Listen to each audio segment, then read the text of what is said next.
Baby, if you know anything about me, if you've been here for any length of time, then you know that I love Nollywood. I love South African TV, especially the reality shows. And I think it might have started with this one. If you guys are new here, my name is Ashley, and this is My Sweet Perspective, where I give my take on all things TV and movie related. And y'all know I'm here to put you on back to talk about season 3, Young, Famous, and African, that premiered on Netflix. The entire season dropped. This is so bingeable, y'all. I believe the first season has 9 episodes. The second season has 7, and I think this season had 8, maybe. Forgive me if I messed up the numbers, but that's the total. You know what I'm saying? And when I tell you the level of pettiness that is here, I'm going to live for it every single time. I figured the best way to talk about it is to go person by person that we've met. I will say that I was really sad to see that Andile wasn't in this season. I miss him, baby, because Andile, toxic as hell, y'all. My toxic trait is that I loved Andile and Diamond real bad. Real bad. And they are, it's toxic as hell. And D-Lay got multiple baby mamas, honey, and was trying to get with somebody else on the show. And Diamond is just throwing it out all over the nations, all over the world, honey. He is throwing it around. And it must be something special because he has these hoes in a chokehold. He's got them in a chokehold. I don't know. I don't know if he did something else, or if there's something going down there.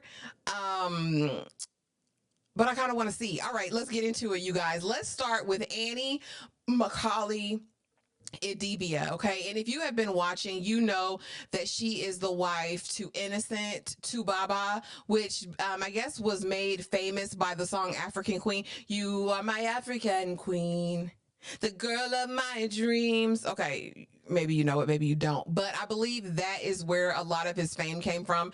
And he is this huge star. And I believe they're from Nigeria, but she comes to South Africa because she was a part of this friend group, right?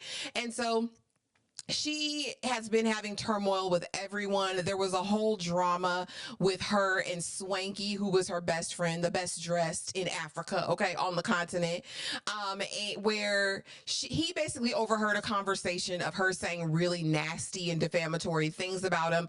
And again, he rides for his friends, good, bad, or indifferent, right or wrong, honey. Swanky gonna ride about his girlies every single time. And so that caused a rift in the relationship. But outside of that, she was just very judgmental, a lot of issues. Her baby daddy has had like 4 or 5 kids on her outside of the marriage. And she just kind of has this dream. I don't know. Annie's just different. And I don't know if it's based on trauma, like if it's a trauma response. I don't know if it's because of what she's endured with this man that she's been with since she's a teenage girl. And he has just really disgraced and embarrassed her in front of the world, in my opinion. But she's gotten into it with all of the cast members at some point. She just kind of throws rocks and hides her hands. Those are the vibes that you get. So this season, we really just see her. She was invited to Zari's wedding. And talked mess the entire time. She's into it with Nadia. She's into it with Swanky because now she's like, he has my daughter, my child, doubting me. And my thing is, girl, in the last season, you admitted it. You admitted it. Y'all put it on the table. Y'all apologized. And now it's up and it's stuck. You still have so much nasty to say. And Swanky said he's been in therapy and he's minding his black-owned business. He has no time for Annie and the foolishness. I believe Nadia goes off on her because she feels like everyone gives Annie a pass for whatever she does. Has Annie improved? Has she changed? Is she the better person? By the end of the season, she does make amends with most, not all. But I don't know. I don't really see it for Annie. Annie's supposed to be so accomplished in her own right. I don't understand the shadiness and the behavior that she displays for people. I honestly don't get it. Next, we have Zari, the boss lady. Okay, and Zari is my girl in a bag of pearls. And I just want to say this face card never declines, okay, because there's no way she's 46. I didn't believe it. But Zari is her own. Zari's nice nasty, okay? She epitomizes nice nasty. And what that basically means is can be nasty as hell, but she's going to wear a smile, okay? She might start little things very, very, very much shady. But I don't see anything inherently nefarious about Zari. Other than before, I do think that she was very shady to any of the ladies who Diamond tried to pick up. Diamond has a reputation, baby, and has tried to get after everybody new in the group. He and Lewis, baby, have it on lock because they are going to track down these ladies as soon as they make their debut on the show. But I love Zari. Zari has 5 children in total. 2 of those are with her ex Diamond.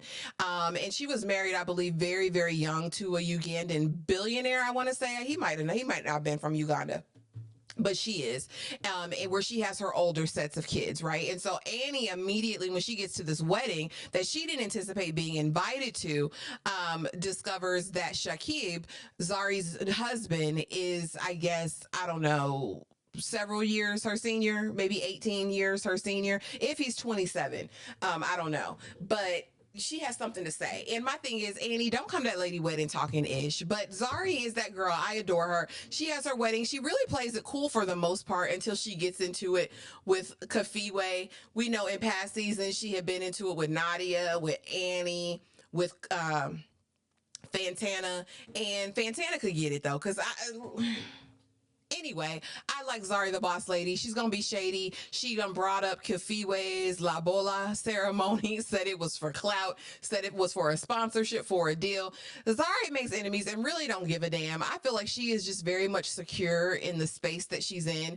In this season, we do see an issue with her and Diamond's relationship and her relationship with Shakib. Shakib is very insecure about the relationship that she has with Diamond because Diamond will tell you in a heartbeat, I don't have to be jealous about something that I can have at the snap of a finger. He basically says that Zari is in love with him, and if he said he wanted his family back, she'd be right there to give it to him. That's what Diamond says. And so Shakib kind of feels that too. Like when they're together, they're all over each other, just very touchy-feely, all of those things. And I don't know. I think there's a way, and she's doing, I think, her best now to try to make him feel secure in the relationship. But I mean, I know he got coins because she's not going to be with a brokey, but it doesn't amount to Diamond. However, Shakib probably brings something to Zari that Diamond doesn't, right? In terms of attention, affection, time there, being present, being faithful. All of those things matter more at the end of the day. Next, we have Nadia, and I like Nadia. Nadia is one of the younger people in the group, but baby, she's battling this entire season, and you can tell because it's not so much the same Nadia that we've seen before. She is quick to anger this season, but she lost the love of her life, a rapper there in Africa. I believe his name was Kieran. I don't want to mispronounce his name, but she's been devastated and really kind of finding it hard to be alone in this space. And so we see Connie for the first, and I think last time, we see Connie twice, and I'm disappointed. I love Connie, okay? She is really the one who kind of spearheaded season 1, got this group together. And she comes really just to be there for Nadia. Like, I noticed you're different. Something's different with the social. And I thought that that was very special because a lot of times it takes someone really knowing you and loving you to see when something's not right or something's not the same. And I love that she could be there for her. Again, Fantana and her are really good friends, but again, she's not giving Annie any slack because she says Annie cannot keep getting away with her bad behavior. And again, she's going through her own personal struggles that she doesn't feel like people have really been supporting her through that. And so there are some dramatic moments. At the end of the day, I still like Nadia, and grief looks different for everyone. And so I'm interested to see what's going to happen with her journey. Let's see. Next, we have Swanky. Okay. And Swanky is him. He's that guy. Now, do I feel like sometimes he oversteps? Like, he rides to his friends sometimes at a fault. You know what I mean? Like, he'll go overboard, not really knowing the whole entire situation just because that's his friend. But I adore him. He is kind of like the moderator, I guess, in a way, of the group. He's not really in a lot of the mess himself or directly, but indirectly he chimes in. Definitely entertaining. And again, we see him and Annie reconcile this season. Again, like I said, he's really amiable for the most part, except for with Lewis, honey. He would give Lewis the business any chance he gets. Next, we meet Kafiwe Mabote, okay? And she is a travel and beauty influencer.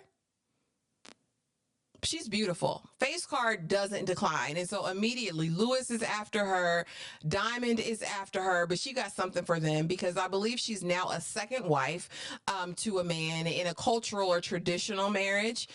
She's been married before. I believe she has a couple of children. And I don't know, I wanted to enjoy her and I thought we could have, but there was just something. I don't know. I don't know what it was. I don't know if it was the underlying anger, some of the shade that she threw, but it didn't quite resonate with me all of the way. Again, I think she's very beautiful. I think maybe in a different group, she could have thrived, but I don't think in this one. Like, because our first introduction to her is her making an entrance at Zari's reception, like in the middle of a speech, like. And it just wasn't, the vibes. And then Zari throws a little bit of shade, and then it's like up and it's stuck. She can't let it go. She can't let it go. She sets Diamond up, honey, with Fantana, like, oh, Diamond's trying to date me. Let me bring Fantana there. And I don't know if that was to hurt Fantana or to expose Diamond, maybe a little bit of both. It was just kind of interesting work. Again, we don't really see her that often in it, but we do see her trying to manage the group. And really her whole storyline is this beef with Zari. And it just fell flat for me. Next, we have Eni Edo. And I liked Eni in the beginning. I really did. I enjoyed her. I thought that she was, again, I think she says it in her intro, no nonsense. And I liked that she was very level-headed and calming Annie down and kind of bringing her to reality. And I feel like she acclimated very quickly in the group. The only moment of issue or contention that I had with her is I didn't like how she handled Lewis. Because I don't think her response was warranted for what happened. So Lewis, we met him very early, I believe in season 2, and he wants a family. He has been excommunicated by his church, by his family. He can't see none of them. And so now he wants to build his own family, but he doesn't necessarily want to do it conventionally. He don't necessarily want a wife, but he wants kids. And so he was talking about a surrogate. And he lets us know that she had her child via a surrogate. And so now she's de facto his contact in person to learn everything about surrogacy.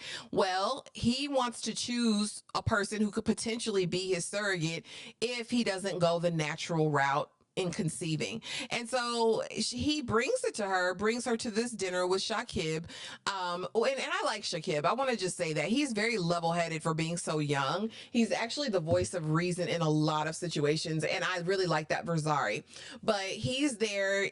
Lewis invites Annie and says, like, I want you to help me choose, who'd be the best candidate. And she's like, this is a cattle call. I will not participate in a woman being vetted and all this. And I'm like, Lewis, like, I think there was a way to not participate, which you're totally fine in. But apparently it triggered her and there was other things. But for her to be like, she never wanted to talk to him again after that. And it was so this and it was so that. He did get a little nasty when she reacted that way, and I think there was a better way to handle it on both of their sides. But overall, I enjoyed her as a character. Let's talk Shakib. Shakib, like I said, I really enjoy him. He's like, he's in minerals, he said. He has other things. I know he's got money. He wants to be a boxer. Shakib is fine. Okay? Shakib is fine. I understand. And like I said, he seems very calm. He seems like he seems very traditional. And like I said, I like that for Zari. I think he could be the calm to her storm. Now we have Fantana, who does, I guess, dance hall music. She lived in America, went to school in the States, and moved back to Ghana. And she and Diamond having a love affair, baby. And her nose is wide open. All about Diamond. Diamond gotta have the magic stick. Got to. Because the way she was ready to go to war with Zari about Zari saying that he had a girlfriend. Girl, he does. Diamond keeps hoes on deck. And Fantana's wide open. Can't nobody say anything about Diamond to her. Even after being confronted with Kafiwe and all of them, she was still like, Diamond's mine. I love that man. I'ma have that man. I'ma be with that man. She just loves them down. She has a pregnancy scare this season, and he gets pissed off when she not pregnant. Diamond wanted that baby. He listen. He said, be fruitful and multiply. He wants that baby. I don't know, she was very mild this season. Last season she was trying to fight all about it, and I think she seemed more mature this season. Still a little bit of light shade, but you know, it is what it is. I don't really love or hate Fantana. I just think she's funny. Next we have DJ Naked, Quentin, and Kaylee. And again, I really just didn't care. They've been together so long anyway. Kaylee wants marriage. She said if he's not ready to do it, she will move out and do it on her own. She ain't got the time or the energy, and it's nothing personal. By the end of the season, we see him propose to her. Again, if I got to do all that to make you marry me, baby, I don't want you to marry me. I don't even want it. I don't even want it. I don't. I don't. Now, what's going to happen with all of these people going forward? I have no idea, but it was an interesting season. I'll give them to that. It's always going to be highly, highly, highly entertaining. But you guys drop it in the comments. Let me know what you think of each of these people and where they're going, what's going to be happening, what they're doing. I'm here for it. I want a season 4. I want to know everything that happens. Oh, Diamond. How could I skip Diamond? Diamond didn't make it to Zari's wedding, even though she says that she invited him. He says, you know, she's not talking to me because of the things that Fantana told her. Eventually, you know, they reconcile and he's back in the good graces. And he says, you know, I would have came to the wedding. I would have bought him a house, a little gift, you know. Shakib and him finally have a conversation, and they kind of keep up some mess, like about, you know, there's text messages about her wanting a baby with me and whoop-de-wah whoop. And Shakib is like, well, let me see the text messages. And of course, the text messages are never produced. Diamond is just, I don't know. Diamond feels salty. That's the mother of his kids. I think he still has love for Zari, but Diamond is just too much of a hoe to really care. Like, come on, he don't care that much. But we see him, of course, next to Fantana. Again, he gets mad at her when he discovers that she's not pregnant. And we'll see. She says that the spell is broken off of her as far as it relates to Diamond, but I don't know. Diamond allegedly got a whole girlfriend somewhere else, a music artist. He ain't never gonna tell the truth. He'll tell you. He ain't gonna tell the truth. That'll just cause people to be upset and get mad. And why would we do that? Like I said, Connie was glaringly absent for most of the season. I don't know what happened. If y'all have the tea, drop it in the comments for me, because I missed her. I missed her on the show. I enjoy her. I know that there was, you know, there were issues a lot around her parenting, how her underage daughter had an apartment next to hers, but not in the same apartment. And I know that there were a lot of questions around that and bleaching and a lot of other things. But if she's going to be in these couple episodes, I think she could have been in more. But you guys, again, drop it in the comments. Let me know what you thought of season 3 of Young Famous African. And let me know if you want to cover any other South African shows or reality TV, or, I mean, it don't have to be South African. It can be anything African. I'm here for it. But thank you guys for watching. Please be sure to like, comment, subscribe, do all of the things, and I will see y'all in the next video. Thanks for watching.